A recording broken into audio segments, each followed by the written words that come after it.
Muito bem, meus irmãos, Deus nos deu um instrumento poderoso. Não sei se você sabe disso, mas Deus nos deu um instrumento muito poderoso. E uma das coisas assim, mais extraordinárias que a gente pode fazer com esse instrumento que Deus nos deu é falar. Um instrumento dado por Deus é a fala. E é interessante que Salomão, certa vez escrevendo um provérbio, ele falou assim: vida ou morte estão no poder da língua. Sabia que você pode matar ou fazer viver, Jota? Com a sua palavra? É exatamente essa a ideia. Então, meus irmãos, nós percebemos isso, e olha só, você pode usar a língua para louvar a Deus, como fizemos aqui, você pode orar a Deus, você pode pregar a palavra, você pode comunicar a salvação em Cristo Jesus para as pessoas. Olha só quanto privilégio nós temos ao usar a nossa boca. Mas, infelizmente, nós também podemos contar mentiras, arruinar reputações, ofender, magoar com a nossa fala. Tem outro provérbio que fala o seguinte: a língua serena é como árvore de vida, mas a língua perversa esmaga o espírito.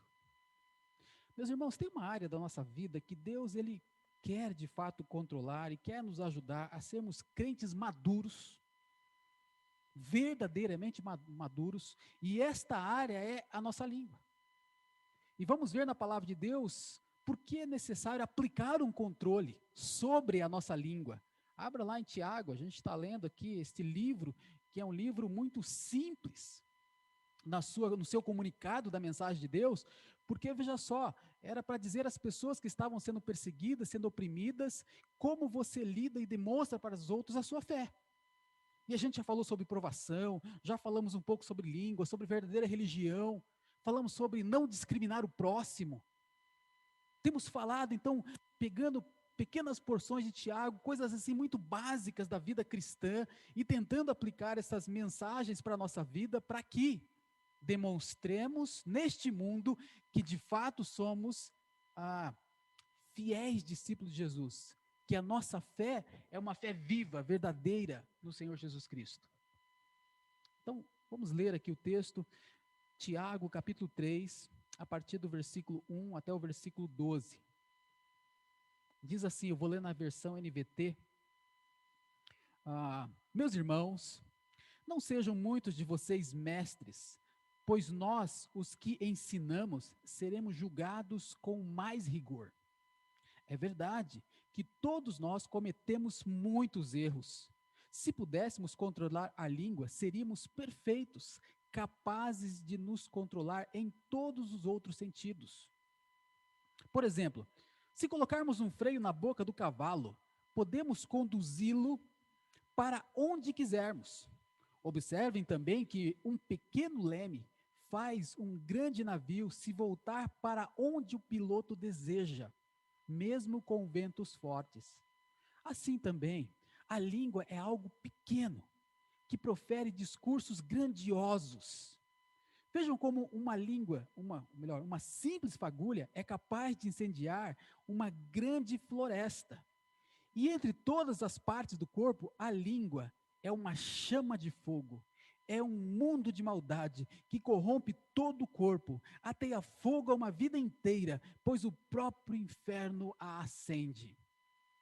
O ser humano consegue domar toda espécie de animal, ave, réptil e peixe, mas ninguém consegue domar a língua. Ela é incontrolável e perversa, cheia de veneno mortífero. Às vezes, louva o nosso Senhor e Pai, e às vezes, amaldiçoa aqueles que Deus criou à sua imagem. E assim, bênção e maldição saem da mesma boca. Meus irmãos, isso não está certo. Acaso de uma mesma fonte pode jorrar água doce e amarga? Pode a figueira produzir azeitonas ou a videira produzir figos? Da mesma forma, não se pode tirar água doce de uma fonte salgada. Queridos, nós temos aqui exposto pela palavra de Deus por que nós temos que controlar a nossa língua. E eu queria, antes de entrar nessa situação aqui, diretamente sobre esses motivos, eu queria lembrar os irmãos o seguinte: o verdadeiro discípulo de Jesus, ele entende o seu chamado. Ele entende que o Senhor Jesus o salvou, que deu para ele uma fé e que ele tem que professar essa fé e mostrar quem ele é em todos os lugares. Esta era a prática daqueles primeiros discípulos de Jesus Cristo. Ele sabe que ele tem uma responsabilidade de ensinar esta palavra. Lembra, na missão que nós temos aqui, vão e façam discípulos, não é verdade? De todas as nações. E como que a gente faz isso? É ensinando-os a obedecer tudo que você tem ensinado. Então nós fazemos discípulos de Jesus ensinando as pessoas a obedecer a Cristo. Então este é o papel que um discípulo de Jesus tem. Aí ele cumpre o seu papel, então, no discipulado de pessoas, quando ele faz isso, quando ele ajuda. Só que dentre as pessoas, a gente vê Pedro falando acerca disso, nós temos as pessoas que servem e nós temos as pessoas que falam. Ok? Por exemplo, na igreja aqui, nós temos um grupo de pessoas. E Pedro, ele dividiu de duas formas. Ele falou assim: aquele que serve, serve na força que o Senhor fala. Aquele que fala, fala de acordo com os oráculos de Deus. Então nós temos dividido a igreja em dois grandes blocos: os que falam e os que servem. Mas todo esse grupo faz o quê? Eles pregam a palavra de Deus. Então uma pessoa que serve, ela ajuda na pregação da palavra. Por exemplo, Atos capítulo 6, quando aconteceu aquela situação da distribuição dos alimentos, o apóstolo Pedro tomou a frente e falou assim: pessoal, a gente precisa dedicar a palavra. Precisamos de pessoas para cuidar da assistência às viúvas. Mas aquele trabalho era muito importante para que a pregação da palavra acontecesse. Então aqui nós temos, em primeiro lugar, Tiago voltando-se para essas pessoas que falam, as pessoas que ensinam, que dão aula para crianças, para jovens, que fazem discipulado, que de alguma forma ajudam outros a entender a mensagem de Deus. E ele fala: meus irmãos, não sejamos muitos de vocês mestres, pois nós, os que ensinamos, seremos julgados com mais rigor. Tiago está dizendo assim: pessoal, o verdadeiro discípulo, ele passa por pressão, ele sofre, ele quer fazer a vontade do Senhor, mas vamos lembrar o seguinte: se esse é o seu desejo de ensinar, de ministrar, de levar essa palavra adiante, isso é muito bom, faz isso, mas veja só o que Jesus mesmo fala aos seus discípulos: a quem muito é dado, muito será exigido, e a quem foi muito confiado, muito mais será pedido. Então é muito bom ministrar. Ensinar crianças, fundamental. Dar aula para jovens, que coisa muito boa. Mas vamos lembrar dessa primeira recomendação: nós seremos julgados com mais rigor. Entre nós todos aqui, tá? Eu vou ser mais julgado que vocês. Entre vocês e o presbítero Márcio, ele vai ser mais julgado que vocês. Com mais rigor, melhor dizendo. O que o Senhor está querendo mostrar para nós aqui? Queridos, é muito bom servir a Deus. Só que isso traz uma grande responsabilidade. E a gente tem que lembrar dessa responsabilidade, porque muitas pessoas, muitas vezes, ensinam sem se preocupar com o que estão falando. Eu achei muito legal, né, que o departamento infantil preparou ontem esse curso, né, para ensinar os professores a ajudar a ensinar melhor as crianças. E isso, queridos, é responsabilidade. Porque a gente não pode falar assim: são só crianças. Não, a gente tem que ter muita responsabilidade ao ensinar a palavra de Deus para a criança. Porque nós seremos julgados com mais rigor pelo fato daquilo que nós ensinamos. E se ensinar bobagem para a criança, entendeu? Então, meus irmãos, quando eu venho aqui pregar a palavra de Deus, eu tenho que ter passado um tempo estudando, meditando, avaliando, pesquisando. Porque eu sei que aquilo que eu vou colocar para os irmãos, eu serei avaliado. Não somente pelos irmãos, mas também pela palavra de Deus. Agora, isso deveria fazer você desanimar? De jeito nenhum. Por isso que a palavra de Deus fala que aqueles que desejam isso, excelente obra almeja. Então, meus irmãos, isso é um desafio, é uma busca que a gente tem que ter. Mas eu sei que talvez alguns falem assim: mas eu quero ser simplesmente um crente na igreja. Eu quero servir a Deus, eu quero ir para a igreja, eu quero louvar o Senhor e ponto. Eu não tenho essa vontade de ensinar, de dar aula, de ministrar para as outras pessoas. Aí ele fala logo na sequência o seguinte: olha só, versículo 2: é verdade que todos nós cometemos muitos erros, Se pudéssemos controlar a língua, seríamos perfeitos, capazes de nos controlar em todos os outros sentidos. E aqui, meus irmãos, aqui a palavra então é para todo mundo. Em primeiro lugar, ele direciona para aqueles que estão sendo chamados para ensinar. E agora ele fala assim, o seguinte: quem é que tropeça aqui nesse texto? Versículo 2. Quem é que comete muitos erros aqui? Quem? Todos. Todos. E todos significa? No mundo de hoje tem que ser todos e todas, né? Não, gente, todos significa todos. Tá todo mundo, tá? Não tem negócio de todos e todas. Todos são todos. Então, veja só, então significa que esta palavra, essa mensagem que Tiago está direcionando aqui, que a palavra de Deus está dando para a gente, é para todo mundo, para todos nós. E olha só onde ele pega. Todos nós cometemos muitos erros. Quando Tiago diz isso para a congregação, quando a palavra de Deus diz isso para nós, ele está dizendo o seguinte: não tem ninguém aqui que possa achar, isso não acontece comigo. Eu sou melhor do que os outros. Isso pode acontecer com o Márcio, mas comigo não acontece. Isso pode acontecer com o seu Francisco, mas comigo não acontece. Todos nós cometemos muitos erros. Na outra versão fala, todos nós tropeçamos em muitas coisas. Então, e é uma coisa interessante que a palavra de Deus, ela vai no fundo, quando nos coloca no nosso devido lugar, ao aplicar para nós a ideia da depravação total. Todo ser humano comete pecado. Todo ser humano é pecador, é carente da glória de Deus. Todos pecaram e carecem da glória de Deus. E aqui, ao falar para os crentes, ele está dizendo, é verdade que todos nós cometemos muitos erros. Então, se você está pensando assim, eu cometo alguns erros de vez em quando. Aí eu pergunto para você está discordando da palavra de Deus? É isso? Ou você concorda com o que a palavra de Deus está dizendo? Todos nós cometemos muitos erros. É que às vezes a gente não avalia certos erros como erros. Às vezes a gente acha assim que errar é adulterar, é matar, é roubar. Não, isso é errado. Isso a gente não pode fazer. Mas quando a gente começa a pesquisar a palavra de Deus e ela vai entrando profundamente em nossas vidas, a gente vai perceber que certas coisas que nós achamos que não está tão errado assim são erros, são pecados. E a gente já falou de algumas coisas aqui na própria carta de Tiago. Uma delas é, por exemplo, quando eu quero pessoas perto de mim, porque ela vai me trazer algum benefício. E eu quero distante de mim pessoas que não vão trazer benefícios. Esse tipo de discriminação já é, como a palavra de Deus fala, um pecado, é uma transgressão da lei de Deus. Só que a gente acha que isso é normal, mas não é, queridos. Perceba o que Deus está falando aqui. Todos nós tropeçamos em muitos erros.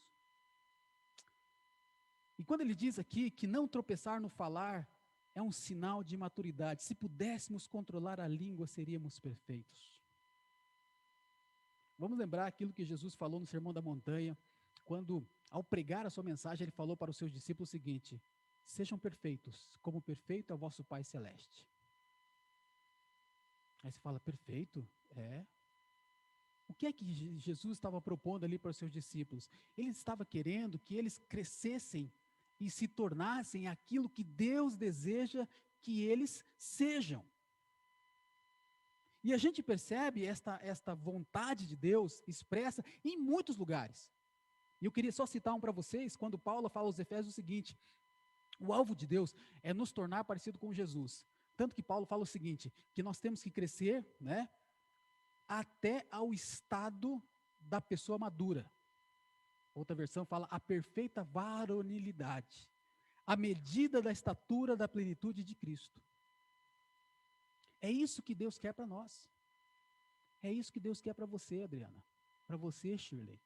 Que vocês sejam cada dia parecidas com Jesus. Certo, Kaique? É isso. Ele não quer menos do que isso. Então, tudo aquilo que for menos do que isso está fora da vontade de Deus.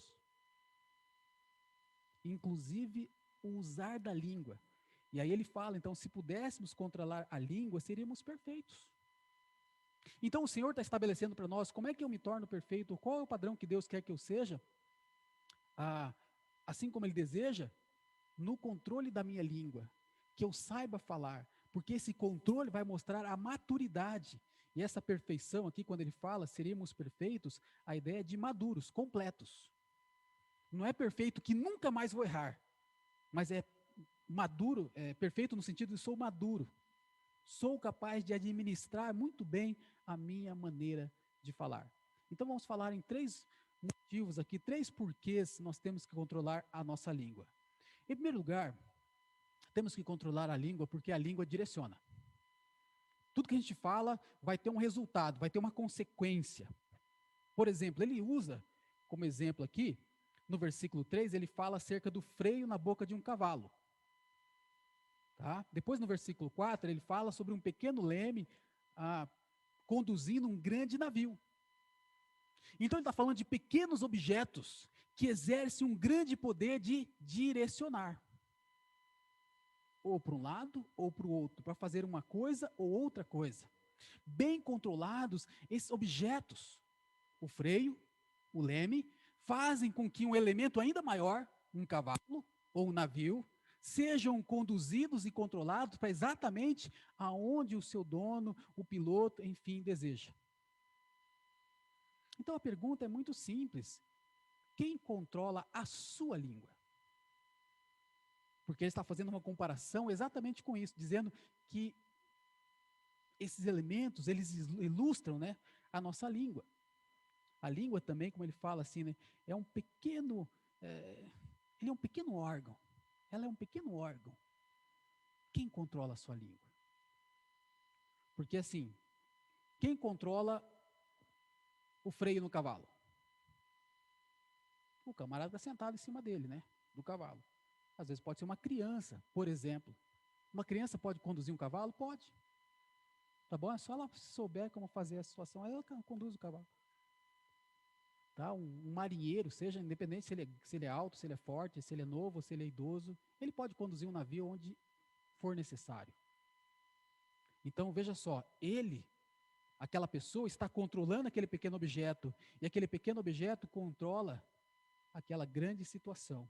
A pergunta é: a língua é um órgão pequeno, quem controla a nossa língua? Para que ela produza os efeitos que tem produzido. Uma das respostas, uma das outras perguntas poderiam ser o seguinte: quem controla a nossa língua é a nossa natureza? É a nossa carne? É a nossa vontade? É a nossa personalidade? Porque veja só, quando eu estou controlado por Cristo, na realidade, quem deveria controlar a minha língua era Cristo. E não mais o meu eu.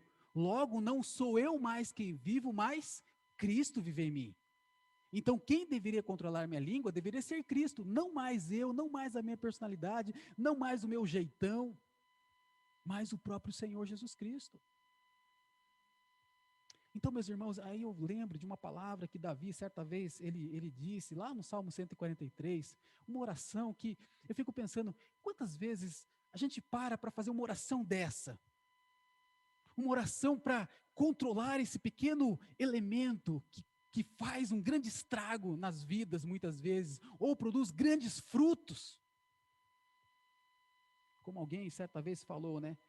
Um camarada uma vez foi numa loja de sapatos e ali ele pregou o evangelho para algumas pessoas, e dentre as pessoas que estavam ali, tinha um camarada chamado Moody.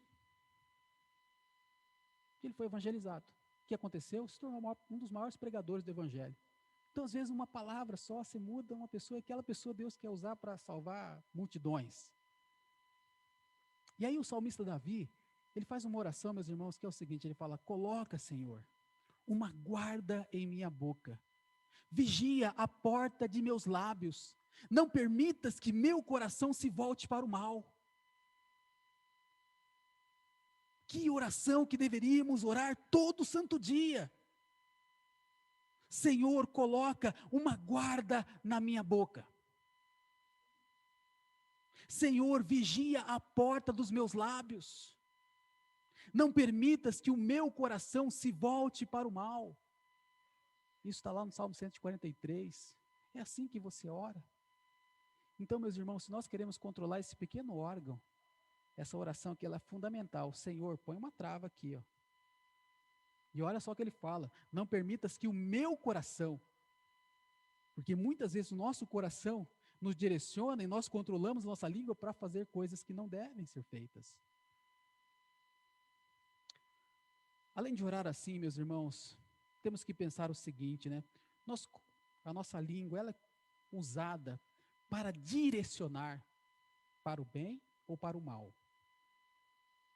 Porque veja só, se o freio do cavalo ele ajuda a direcionar o cavalo, se o leme no navio ajuda a direcionar o leme, a questão é usar a língua serve para direcionar. Ela está direcionando para o bem ou para o mal?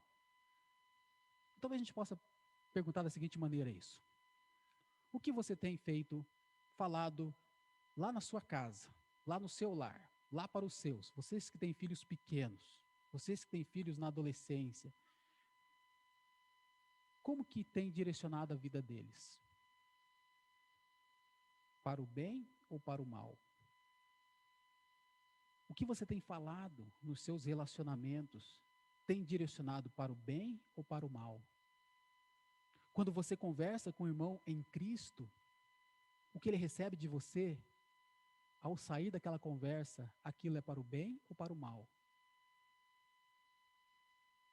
O que você diz, ou talvez o que você não diz, edifica ele ou esmaga ele? Perceba, meus irmãos, então, que a gente tem que saber usar as palavras, porque elas vão direcionar. Lembra o seguinte: palavras não são neutras.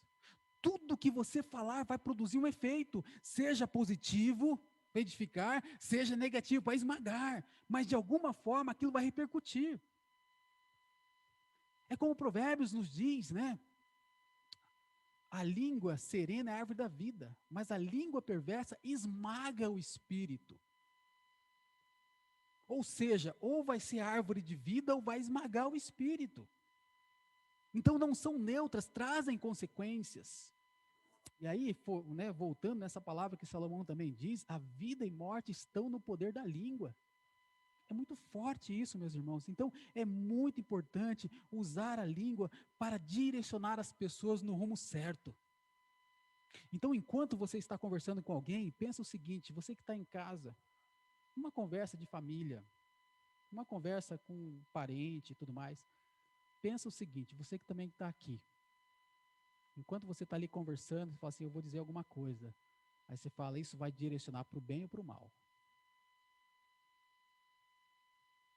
Pode ser uma resposta de uma palavra só, mas aquilo vai direcionar para o bem ou para o mal. É assim que a, a palavra de Deus está ilustrando, né, essa capacidade que a língua tem de controlar, de provocar grandes transformações, grandes mudanças, mesmo sendo tão pequena. Então temos que controlar a língua porque ela pode direcionar para o bem e para o mal. Em segundo lugar, meus queridos, nós temos que controlar a língua porque ela pode destruir. E aqui Tiago vai mais a fundo quando ele fala o que ela pode fazer conosco, né, quando nós usamos a língua de maneira errada. Veja só, no versículo 5 ele fala, assim também a língua é algo pequeno, que profere discursos grandiosos. Coisa boa, né? Agora, vejam como uma simples fagulha é capaz de incendiar uma grande floresta. Meus irmãos, a língua ela é perigosa como um fogo. E a gente vai perceber um pouquinho mais para frente que ela é indomável como certos animais. Então o versículo 5 está dizendo que ela é algo pequeno, mas profere discursos grandiosos. Que coisa tremenda você pode fazer com a sua língua. Mas ao mesmo tempo temos que lembrar que mesmo sendo pequeno, ela tem esses efeitos gigantescos.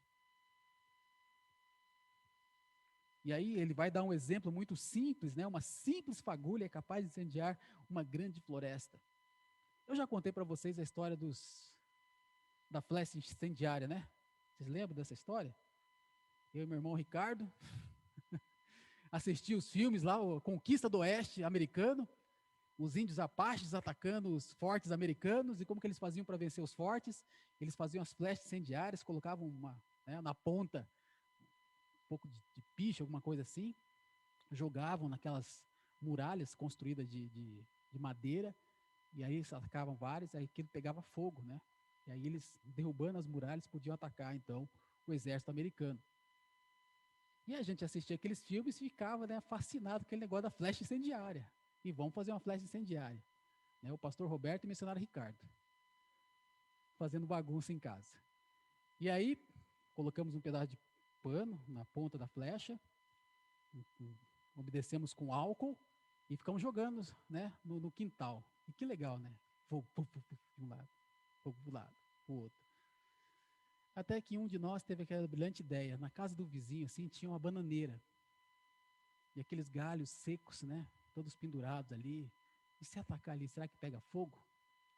Vamos ver? E na primeira a gente acertou lá, né? E ali o fogo pegou naquela bananeira, o fogo começou, caiu no chão, começou a espalhar nos galhos secos também que estavam ali. Para encurtar a história, era uma plantação de cana, era um canavial. Dali a pouco as labaredas de 5, 6 metros de altura, eu e meu irmão com a mangueirinha. Ou seja, depois de algumas horas estava só no chão, assim, só cinza, né? Não tinha mais nada, e os galhos ali retorcidos no meio.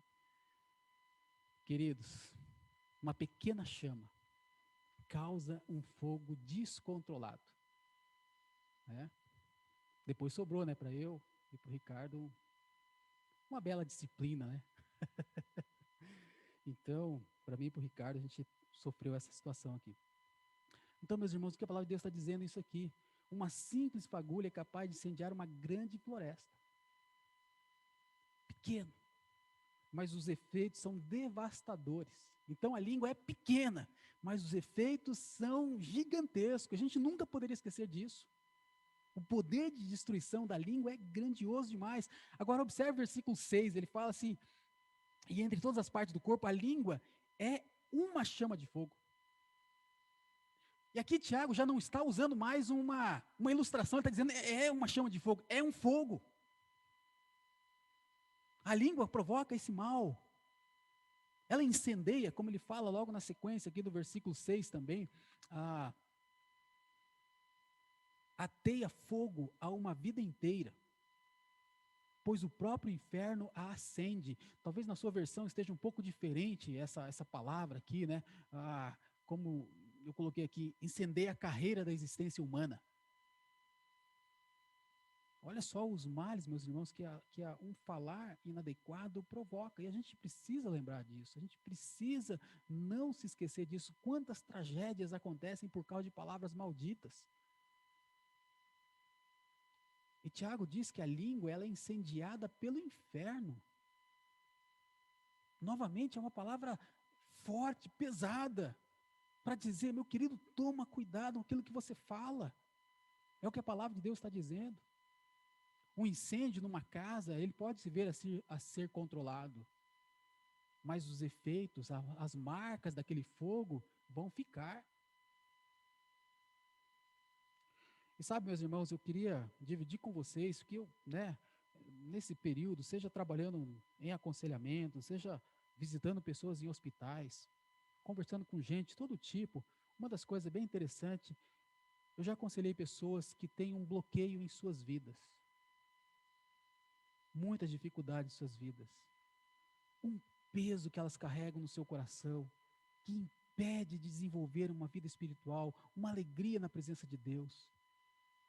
E sabe o que muitas dessas pessoas disseram?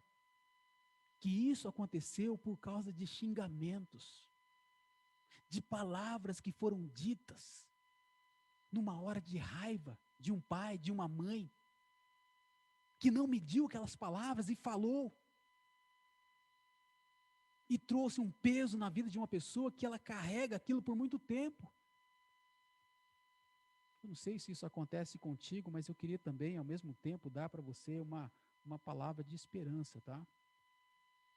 Porque existem, gente, eu não sei se você é um filho que sofreu palavras duras do seu pai, da sua mãe, talvez você tenha magoado alguém, talvez você sinta machucado, eu não sei, sabe o que pode ter acontecido, alguém que usou esse fogo destruidor na sua vida. Mas eu queria que você lembrasse daquilo também que a palavra de Deus fala. A lei do Senhor é perfeita e ela restaura a alma. Por mais duras que sejam as palavras que você já ouviu na sua vida e que te machucaram, que talvez até atrapalhem a sua jornada cristã, eu queria que você lembrasse o seguinte, que Deus ele restaura a sua alma por meio da palavra dele, dizendo que você é um filho amado, que você é uma filha amada, que ele tem um plano e um propósito na sua vida, e de que até essas coisas ruins ele vai usar para o seu bem e para a glória dele. Então não deixa isso continuar machucando o seu coração. Em Cristo você é uma nova criação. As coisas velhas ficaram para trás, tudo se fez novo. Eu sei que às vezes é difícil na vida cristã passar por isso, mas é possível.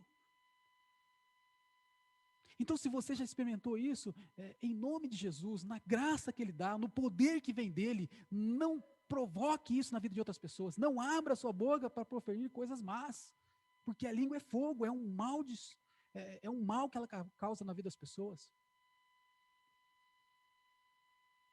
E sabe uma outra coisa? Eu queria que você olhasse também para Jesus. Se você tem sofrido por causa daquilo que já falaram para você, e aí, gente, cada um sabe o tamanho da mágoa que tem, do sofrimento que tem no seu coração. Quem fala, às vezes, acha que é brincadeira e já se esquece. Mas quem escuta e quem recebe, aquilo fere e aquilo fica. Eu queria que você olhasse para Cristo. Cristo, ele foi chamado de glutão. Cristo foi chamado de beberrão. Cristo foi xingado ao ser dito para ele que ele fazia os milagres dele no poder de Beelzebul. Ele foi zombado, ele foi escarnecido quando ele estava na cruz. Usaram a língua para feri-lo. E o que ele fez? Ele abriu a boca para abençoar. Ele disse: Pai, perdoa-lhes. Siga o exemplo de Jesus. Por maiores que sejam os ataques que você sofreu, por maiores que sejam as palavras que você ouviu, diga como Jesus: Pai, perdoa-lhes. Deixa na mão de Deus. Siga a sua vida para frente. Outra coisa, meus irmãos, que a gente percebe aqui, a Bíblia fala, a língua é um mundo de maldade. É um mundo de maldade. Como Jesus falou, o que contamina uma pessoa não é o que entra pela boca dela, mas é o que sai. Estamos vendo dias de coronavírus, né? Mas tem uma contaminação pior que o coronavírus. O que nós falamos. É o que está aí no versículo 6. É um mundo de maldade que corrompe todo o corpo. Afeta toda a nossa vida. Meus irmãos, essa questão é tão ruim, é tão má, que hoje até a gente estava comentando isso em casa, na hora da refeição, sobre um camarada chamado Adolf Hitler. O cara do bigodinho, sabe? Esse camarada, ele usou a sua língua para despertar ódio e guerra, que resultou em milhões de pessoas mortas. E ele tinha um poder de persuasão gigantesco. E ele conseguiu curvar uma nação à sua vontade. Ele contaminou multidões com o seu ódio. A língua é um mal incontido. A língua não pode ser domesticada com os animais. Eu sei que tem pessoas aí que conseguem domesticar um urso, um leão. Já vi até um cara que conseguiu controlar um ganso, né? O cara andava lá com um ganso na cidade, para cima e para baixo, né? Tinha outro que passeava de bicicleta e tinha uma arara que o acompanhava e andava com ele. Então, assim, de vez em quando a gente consegue encontrar uns elementos aí que conseguem domesticar alguns animais, mas a Bíblia fala que a língua ninguém consegue. mostrando de novo, meus irmãos, a nossa incapacidade diante desse mal e que a gente precisa desesperadamente do Senhor. É um mal cheio de veneno mortal. Você já parou para pensar que na sua língua, além de ser, né, o próprio inferno a incendeia, ele também diz que é, como ele fala, que é incontrolável, cheia de veneno mortífero.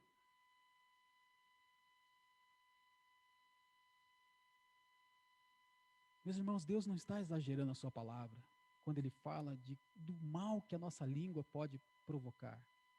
Ele está sendo muito realista para a gente ver a coisa na perspectiva dele. Por isso que uma palavrinha, uma brincadeirinha e tal, a gente pode achar que foi só uma brincadeira. Mas aquilo pode ter sido um grande mal que provocamos na vida de uma pessoa.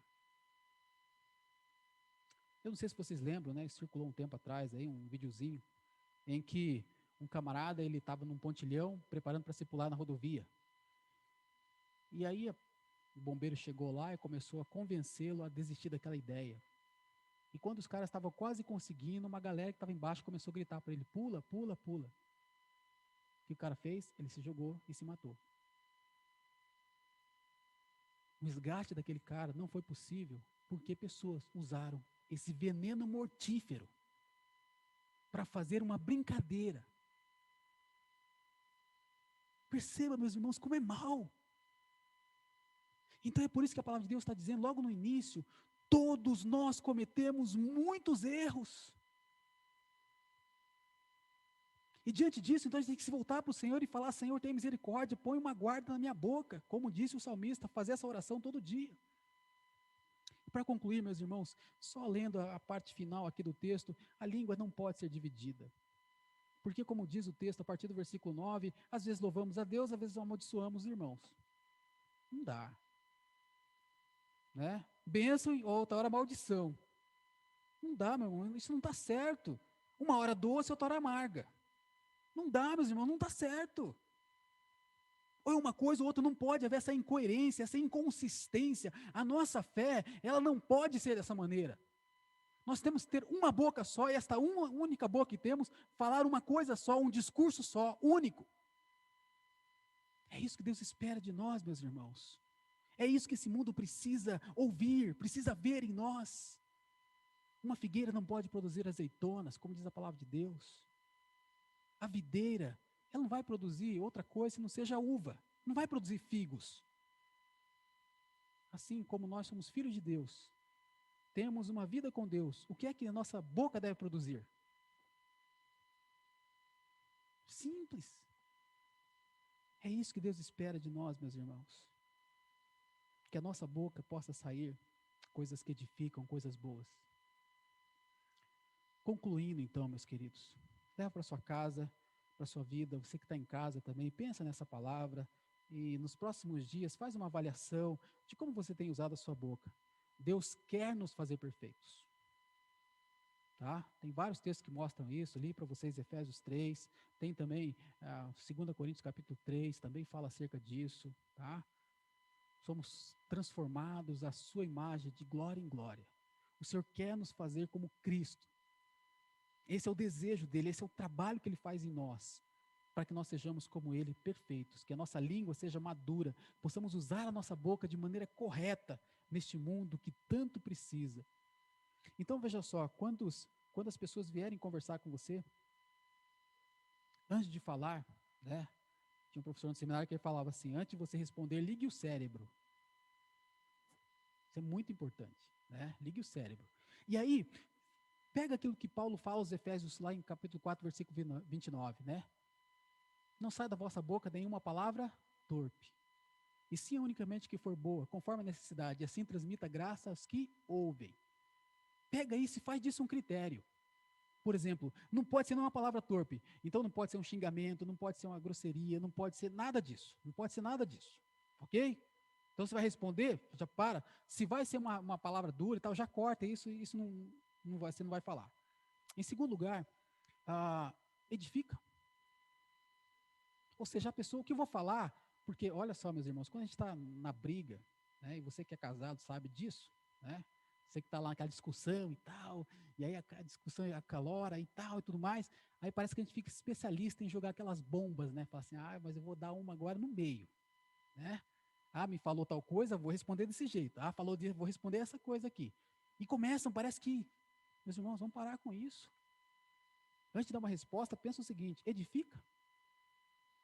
Ou seja, isso que eu vou falar vai colocar para cima ou vai jogar para baixo?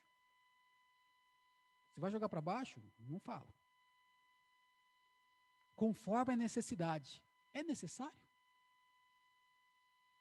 Às vezes está lá, o marido já fez uma bobagem e tal, está com a mão na cabeça, aí a mulher chega aí, eu te disse. Não falei para você que dá errado? Aí eu pergunto, é necessário? Será que a gente precisa ainda dizer certas coisas, meus irmãos? E que transmita graça aos que ouvem. Ou seja, quando eu falar aquilo, será Jesus transmitindo graça na vida daquela pessoa? Ou o diabo lançando acusações, como a gente viu hoje no texto de Apocalipse? O diabo é o acusador dos homens. Então, quando eu conversar com a pessoa e disser aquela palavra, eu serei instrumento de graça ou de acusação? A mesma boca, eu posso usá-la de duas maneiras. Escolha como você vai usar a sua boca. Meus queridos, nós somos testemunhas de Jesus. O mundo precisa ouvir o que Jesus tem a dizer através da sua boca. Jesus não está mais aqui neste mundo para comunicar-se com esse mundo, mas ele quer comunicar-se com esse mundo através de você. Através do seu falar. Ele quer fazer isso na sua casa, no seu trabalho, aonde você estiver, aqui na igreja. Então, use a sua boca dessa maneira. E eu deixo uma frase no seu coração para você pensar nisso durante essa semana. Seja a boca de Cristo neste mundo e não a língua do inferno.